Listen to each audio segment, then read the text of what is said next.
we have discussed about the working principle of air compressors, the classifications of air compressors, and then we have discussed about the applications of air compressors.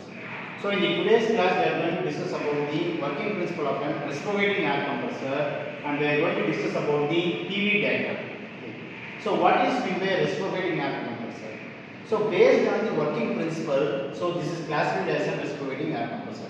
So what are the main components here is, we are having an inlet valve where the low pressure air is entering inside this inlet valve, and then here there is a piston. So initially what happens is, the piston moves from the TDC to BDC. Okay, the piston moves from the TDC to BDC. What happens is, initially suction takes place. So initially first suction takes place. So when the piston is moving downwards, a vacuum space is created inside this cylinder. So this vacuum space, here the pressure is low compared to the atmospheric pressure.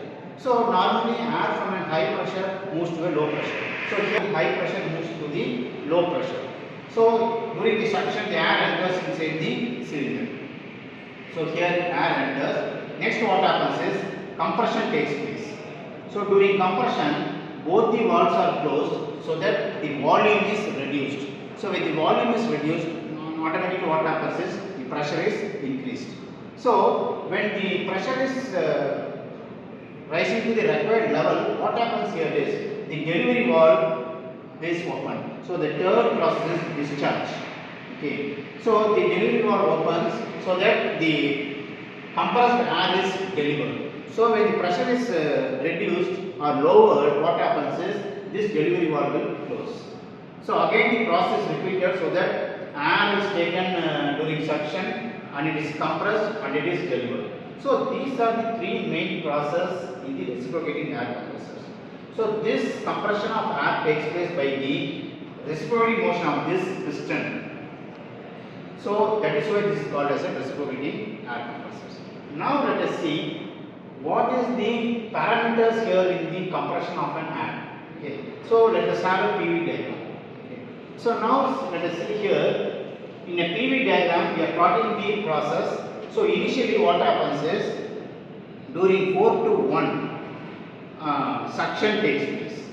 Okay, during 4 to 1 what happens is, the suction takes place. What happens is, air is taken inside from 4 to 1. Okay, at the point 1 what happens is, compression starts. At the point 1 what happens is, compression starts. So during the suction the pressure remains constant. So at constant pressure air is taken inside. Okay. So during the suction what happens is, volume increases from V4 to V1. Okay. So the volume of air increases. Now at the stage 1, so compression starts place. So here the compression takes place so that volume is reduced. So when the compression is taking place, here the pressure is P1, and when it is compressed the pressure is increased to P2.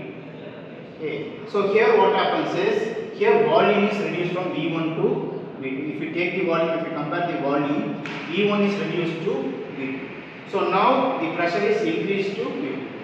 Now what is the third process here is, 2 to 3. So in 2 to 3 what happens is, at constant pressure the air is delivered outside at the constant pressure P2. So this is called as a discharge. Now again what happens is, from 3 to 4 expansion process takes place so that the piston again moves to the initial position. So now what happens is, at 4 again the air is sucked inside and then compression takes place and then air is discharged. So this is the purpose, this is the working principle of a reciprocating air compressor, and it is represented in a PV diagram. Now let us discuss what is the purpose of this PV diagram. What is the need of this PV diagram? So here, as already discussed in the previous video, in this reciprocating air compressor, here work done is not done by the compressor itself. The work done is given by the external medium. So that we have to find out what is the work done. So by using this PV, we have to calculate this area.